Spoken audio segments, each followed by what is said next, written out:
Hello, my name is Cheryl, a 33-year-old writer whose first mystery novel was a smashing success. Married for 8 years to my husband, Thomas, we share a 7-year-old son named Gary. Originally, Thomas worked, but he left his job a few years ago when my writing career took off, allowing him the leisure to stay at home, though he occasionally ventured out to play slot machines. Lately, however, I've been facing a distressing situation. Thomas has been involved in an affair, lavishly spoiling his mistress with expensive gifts, shockingly financed by my own credit card. This betrayal, which I've endured for the sake of our son, has reached a point where I can no longer bear the strain. On a peculiar morning, Thomas dressed in a suit, an unusual choice given his current routine of unemployment. Curious, I asked him about it. He appeared startled at first, but regained his composure to tell me he was heading for a job interview, hinting at a potential shift towards contributing financially again. I wished him luck, sincerely hoping this marked a positive change. However, my trust wavered when he returned home at 2 a.m., leaving me awake and filled with doubts about the true nature of his outing. Working late to meet an upcoming deadline, my heart sank when Thomas staggered through the door well past midnight. He collapsed on the living room sofa, his suit reeking of alcohol and perfume, his smartphone loosely clutched in his hand, screen glaringly unlocked. Driven by a mix of suspicion and disbelief, I peered at his phone. The texts I saw confirmed the unthinkable. Thomas was having an affair. But the pain deepened as I realized his lover was none other than my close friend, Gloria. The messages revealed they had dined at a luxurious restaurant, known for its romantic night views, a place he had never taken me. The shock was like a physical blow. Tears clouded my vision as I grappled with the betrayal of two people I trusted deeply. Gloria, who was married herself, had always been a confidant.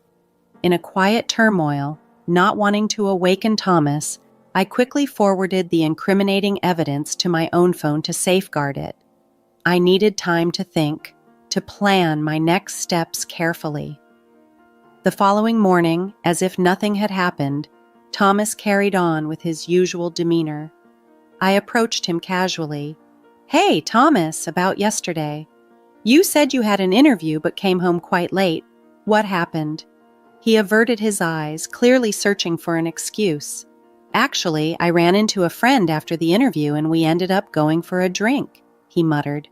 "A friend? Someone I don't know?" I probed, though I already knew the answer. "I don't have to explain everything, do I?" He snapped back. "Yeah, you're right," I replied, a mix of frustration and resignation settling in. His evasion confirmed my worst fears about his ongoing deceit with Gloria. A month after uncovering the painful truth about my husband Thomas's affair, I was still wrestling with indecision. The reality of confronting him loomed large. Doing so could very well spell the end of our marriage. Under different circumstances, I might have already presented him with the evidence and filed for divorce. However, our son Gary, only 7 years old, was my primary concern. I couldn't bear the thought of tearing his father away from him at such a tender age. Meanwhile, Thomas seemed to exploit my busy schedule. He began leaving the house more often, with my days consumed by writing in my room.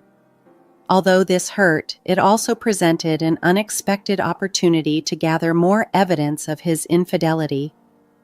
During one of his outings, I sifted through his belongings and discovered a collection of receipts for luxury women's items, none of which were found in our home, nor had they been gifted to me. It was clear he was purchasing these for Gloria, but the source of the funds was baffling. He had no job and was living off the allowance I provided, which left no room for such extravagant expenses. Driven by a need to uncover more, I decided to follow him. But first, I needed someone to look after Gary. I called my brother, who was unaware of the situation. "I'm sorry for calling you over so suddenly," I apologized when he arrived. "No, I don't mind, but what's up?" "You suddenly said you want me to look after Gary?" he inquired with a puzzled look. There's something I really need to go shopping for on my own, I explained, crafting a cover story. Shopping? You've never been materialistic. You usually shop online, he observed, clearly skeptical. I know, I replied, feeling a twinge of guilt for the deception, but knowing it was necessary to protect my family and uncover the full extent of Thomas's betrayal. In the chill of an early morning, with my heart weighed down by doubt, I asked my brother for a favor.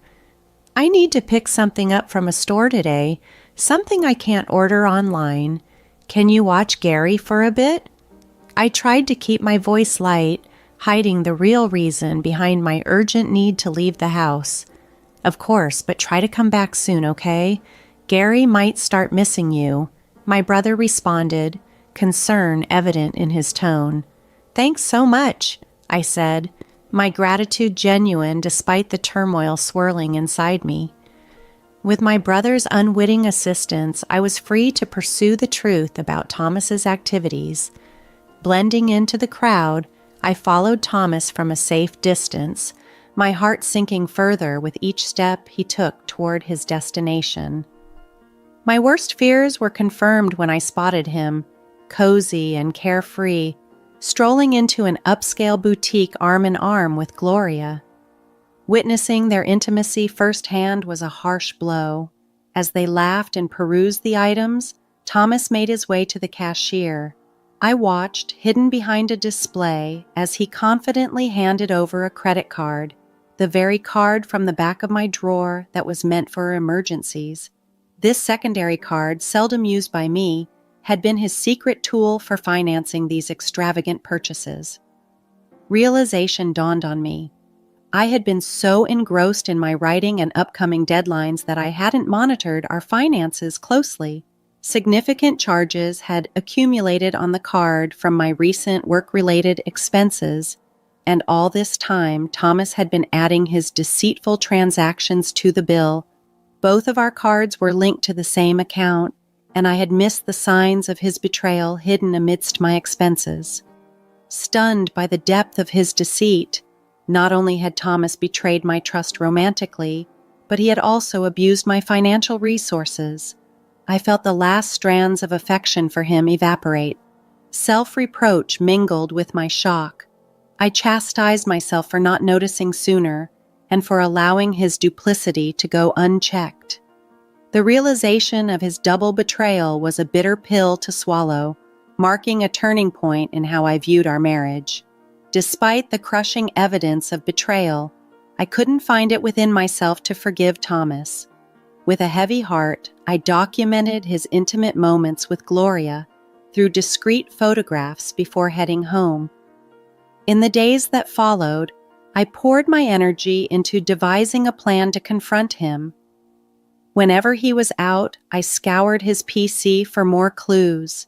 Since his phone and computer were linked, I could easily access their communications, and it wasn't long before I uncovered plans for a getaway with Gloria over the upcoming holiday, a 6-day trip. This is my chance, I muttered to myself, a mix of resolve and despair coloring my thoughts. I planned to confront Thomas and settle matters while he was away with his lover. However, I faced a significant obstacle. Our son, Gary. I needed to ensure he remained shielded from the painful truth of his father's affair, and executing my plan without him getting wind of any details would be tricky. Reluctantly, I decided to seek help from my brother once more. I hate to ask, but can you look after Gary during the upcoming holidays? I inquired, trying to sound casual. The holidays? You mean all 6 days? He asked, his voice laced with suspicion. Yes, I have something important to handle, I replied, trying to mask my anxiety. Something important, huh? He eyed me with a look that suggested he knew more than I had shared.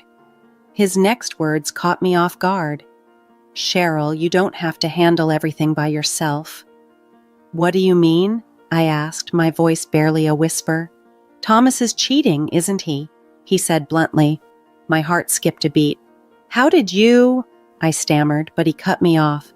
I heard it from Gary, he said gently. Gary, my son, knew? Even though he was just a child, it appeared he had picked up on enough to realize something was amiss. He had seen his father getting close to someone who wasn't me, and it had upset him. My brother's revelation was a stark reminder of how sensitive and observant children can be, even at a young age. It seemed Gary had sensed the tension and sadness in our home, further complicating the emotional landscape of our family. I had thought I was shielding Gary well from the turmoil at home. Why? My brother pressed gently, his words cutting through my defenses. Thomas's actions have hurt you enough for even Gary to notice.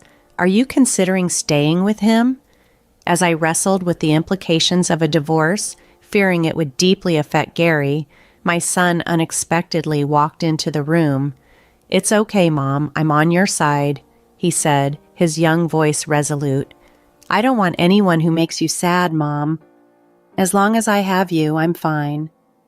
His words, so mature for his age, brought tears to my eyes. "Thank you, Gary," I managed, my voice thick with emotion. Turning to my brother, I added, "And thank you too." Bolstered by the support of my son and brother, I found the courage to face what needed to be done. Gary and I began to plan our move, timing it for when Thomas would be away on his trip with Gloria. My brother aided us in packing discreetly, ensuring everything was ready for a swift departure. The evening before Thomas was set to leave, I decided it was time to confront him directly. I found him packing a suitcase in our bedroom. "Thomas, why are you packing a suitcase? What's going on?" I asked, feigning ignorance. "Oh, this? I'm going on a trip with some friends starting tomorrow," he replied, avoiding my gaze. "A trip? Why didn't you mention this earlier?" I probed, pushing for more details. "It was a last-minute plan. Nothing serious. I'm using my monthly allowance for it," he said dismissively, his tone suggesting he wanted to end the conversation. Despite his discomfort, he continued to mask the truth. I took a deep breath, and in a calm, determined voice that I rarely used, I asked, "Are you sure it's just with your friends?" Thomas visibly tensed, his shoulders twitching with nerves. Despite his obvious unease, he stubbornly clung to his lie. "You're insistent, aren't you?" he stammered. "All right, I understand. Enjoy your trip with your friends," I said, the irony not lost in my tone. "I would have enjoyed it anyway," he muttered. But the assurance in his voice was forced. With everything laid bare, I knew what needed to be done. My brother, my son, and my resolve had set the stage for a new beginning, free from deceit. Even though you didn't bring it up, it's essential to be accountable. I stepped out of my husband's room, wrestling with my thoughts. Had he been truthful from the start, perhaps we could have parted ways amicably, discussing alimony and child support. Despite his betrayal, there was a time when my love for him was profound. He had been my rock when my novel failed to make an impact. I wanted to avoid harboring any real bitterness toward him. Yet, under the current circumstances, I had to guard my heart, especially for my son's sake and my future. It was clear that the time had come for me to make a decisive move. There was no reason to hold back any longer, especially after uncovering more of his deceit. The next morning, after he had left for his trip, I checked the drawer, and sure enough, he had taken my credit card again. I acted swiftly, calling the card company to report it lost and had it deactivated. When my son woke up, his eyes sparkled with excitement as he asked, "Mom, today's the day, right? The day we move to our new house?" Any lingering doubts I had evaporated in that moment. "Yes, Gary," I smiled, reassured by his enthusiasm. "I've canceled the credit card, and now it's time for us to start fresh in our new home." With my brother's assistance, the move was seamless. We transferred our belongings to our new home while my husband's things were sent elsewhere. The next day, as we settled into our new space with my son and brother, a profound sense of peace and anticipation for the future filled me. When my husband called, his voice came through the line hesitantly. "Hello, oh Cheryl, what is it?" "Well, this trip is turning out to be more expensive than I anticipated. Could you possibly send me some money?" I knew immediately that he was feeling the pinch financially because I had frozen the credit card. He was skirting around the real issue, his unauthorized use of the card, and his indirect request for money was irritating. "Did you budget for this trip on your own?" I asked calmly. "I'm sorry, but I can't lend you any money." His response carried a tone of frustration. "Don't be like that. If you don't help me, I'll be the only one not enjoying this trip." "You mean you'll be the only one?" he corrected himself. His confusion was apparent even through the phone. "After all, you're on a trip. You want to show only the good parts, right? But sorry, the card you took is no longer valid, so you'll have to manage." "What are you talking about, Cheryl? What card?" He feigned ignorance. "Pretending not to know won't help," I countered, my voice firm. "You're panicking because you're saying things that don't make sense. I don't know anything about a card." "Enough," I exclaimed, my patience wearing thin. "I already know you've been cheating on me with my best friend Gloria. What did you think? That I had no idea? Are you kidding me? It's obvious." "No, it's not what you think. I'm not cheating," he tried to assure me, his voice desperate.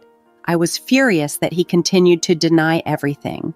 Standing there with my brother and son next to me, all my pent-up fury erupted. "Stop making excuses. You had a family and you cheated with another woman.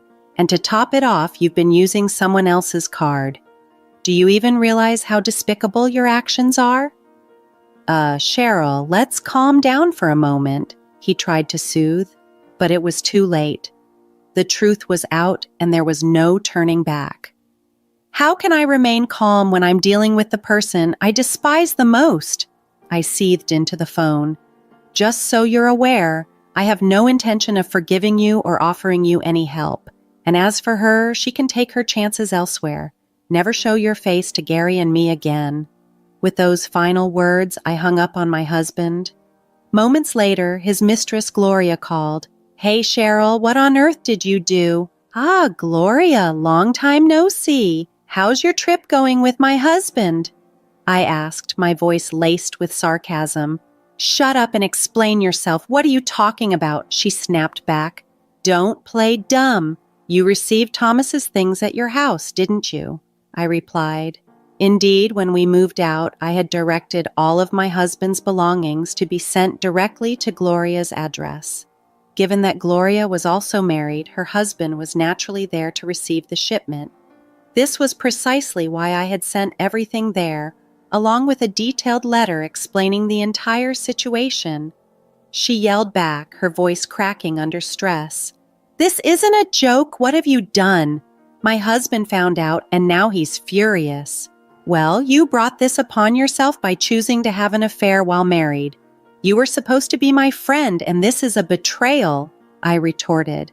"You're the worst. I misjudged you," she accused. "Excuse me, that's rich coming from you," I fired back. "My best friend having an affair with my husband? How could you expect any forgiveness?" "I didn't mean it seriously. It was just a joke. I would never actually be interested in someone like him," she tried to downplay. "I don't care if it was a joke or not. I'm filing for divorce anyway, and yes, you did have an affair. That's a fact. I'll never forgive you, and I'll be seeking significant compensation, so be prepared." "Compensation? What are you talking about?" "I didn't agree to anything like that," she protested. "Well, you're going to hear about it soon enough. It's what you deserve," I concluded as she realized the gravity of the situation. "I'm a housewife. I can't pay any compensation," she pleaded, her voice filled with desperation. "I don't care. Figure it out yourself or ask your husband, though I doubt he'll be much help," I said sharply. "Oh, wait. Goodbye." I hung up before she could respond and promptly blocked her number. Later, I engaged my lawyer to finalize my divorce and sought compensation from my ex-husband and Gloria, along with child support. I also demanded repayment for the unauthorized credit card charges. The financial strain was too much for Gloria's marriage. After settling the compensation, her husband filed for divorce, and she found herself without a home.